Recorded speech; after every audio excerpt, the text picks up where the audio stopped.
Alright guys, BLM here, back with a new video. In this video, I'll be ranking the games in one of my favorite video game franchises of all time, the Uncharted series. Now, I will be talking about the 4 main series games and Lost Legacy. I will not be talking about the other side games like Fight for Fortune or Fortune Hunter or Golden Abyss, which, I mean, Golden Abyss is probably more worthy to be on this list, but to be honest, it would be at the bottom anyway. Not because it's necessarily bad, but mostly because it's plagued with being on the Vita, and it has really 4 sections that are solely there to utilize the capabilities of the Vita, but whatever. So yeah, let's just get started. So we have 5 games that we're going to be talking about here. So at number 5, I have the first Uncharted game, Uncharted Drake's Fortune, which, even though I think this is clearly the worst game in the series, I still enjoy this game. I still think it is a good game. But I feel like Uncharted 1 is clearly the worst in pretty much almost every aspect. I think narratively it's a very shallow game that's pretty much just trying to be a game version of like Indiana Jones or National Treasure.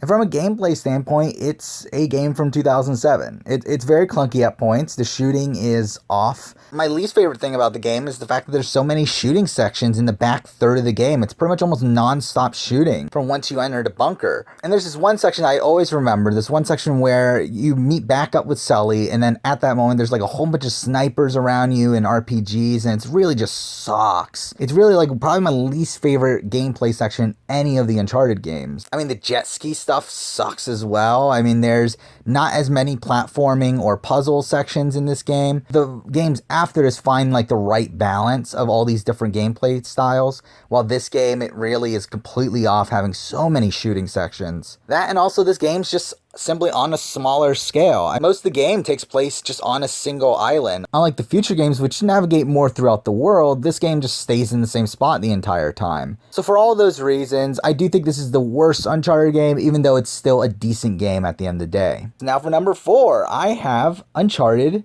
3, Drake's Deception, which, to be honest, I've never really cared for this game too much, and while it is a minor improvement gameplay-wise from Uncharted 2, and a major improvement narratively from the previous games in terms of character development and themes, I do think at the same time, there are choices that are made with the narrative that I don't love. Now, I do think that the relationship between Nate and Sully is really well done in this game. I mean, it's a pretty blatant retcon, but I do think what they do with the stuff in the past and also with how Nate treats Sully in the modern day, I think it's all done really well. The thing I really hate about this game's narrative, though, is the fact that you spend about half the game separated from Sully, and you're pretty much just wasting time with the pirates and the cruise ship stuff, which literally leads to nothing narratively. It's complete filler, which does harm the overall narrative to me. That, and also I don't love the desert stuff either towards the end of the game. I find most of it pretty boring. And I also feel like the final chapter is a bit underwhelming and anticlimactic, especially compared to the games we'll be talking about later, where there's not really a big boss battle in this game, and most of the big fights turn out to just be hallucinations here.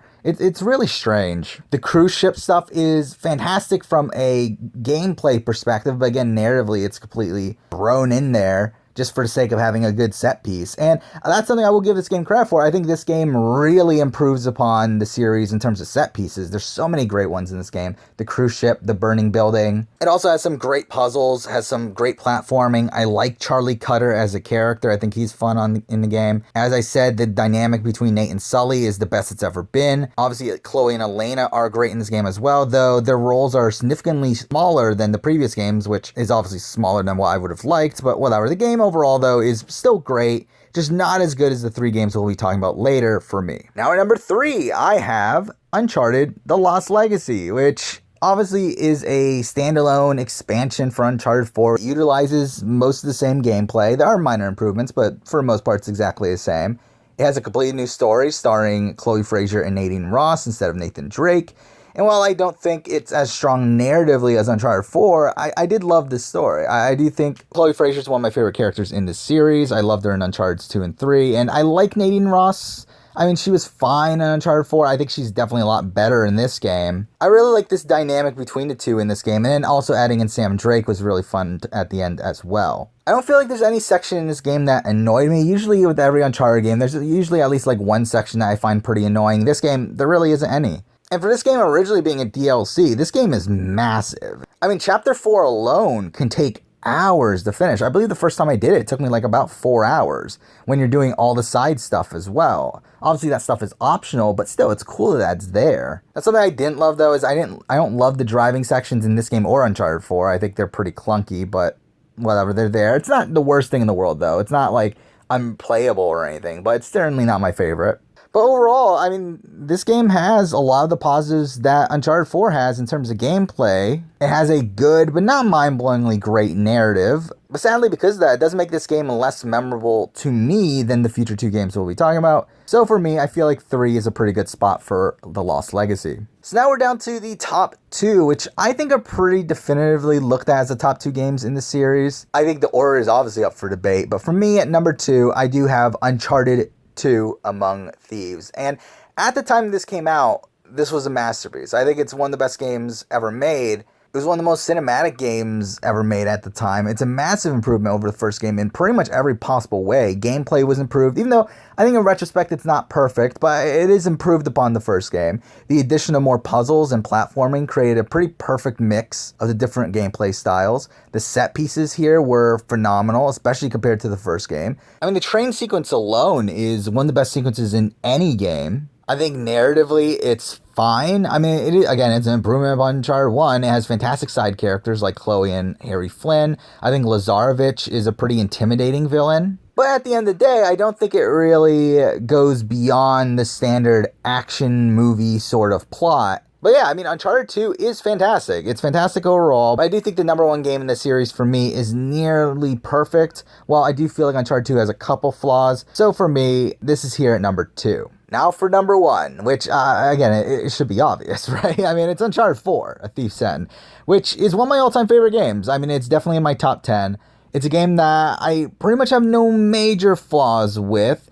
Gameplay-wise, it's a massive step up from the previous games. It has an actual stealth system. It has larger levels that allow players to choose how they want to play out certain fights. Now, I did mention this earlier, I don't love the driving sections, but again, they're not terrible. I do think the back third of the game probably goes on for a bit too long. I mean, it's not terrible. It's not like Uncharted 1, where it just feels like a slog, but it's fine. The narrative is easily the best in the series. It really acts as a perfect conclusion to Nathan Drake's character in every possible way. And it's something that you rarely see in storytelling, especially within games, to have a character have this perfect of an ending. The only one I can think of right away to have that is someone like Ezio Auditore in Assassin's Creed Revelations. To have this definitive of a closing chapter in their story, I think is really something you gotta commend here. I think the other 2 main characters in Elena and Sully also get their time to shine. I think Sam was a pretty good addition to the group. I thought, wow, again, he's a blatant retcon narratively. I think he was a fun character. I did like what he brought to the game and his relationship with Nate. I think Rafe was a pretty decent villain. The fight with him at the end of the game is really awesome. Set piece wise, this is probably obviously some of the best that we've ever seen. Graphically, it's still probably the best game I've ever seen. But yeah, this game just brings everything together. It's everything I would have wanted in an Uncharted game. A fantastic narrative, fantastic character moments, good gameplay, stunning visuals, well acted. I mean, it's everything. It's everything I would have wanted, and it's definitely one of my favorite games of all time. So there we go. Those are my rankings for the console-released games in the Uncharted series. And I should state this again. I like all these games. Even though Uncharted 1's at the bottom of the list, I still really enjoy Uncharted 1. It's a game that I've replayed multiple times. I mean, just overall, I just really love this series. So, there we go. That is everything I wanted to say for this video. Thank you for watching.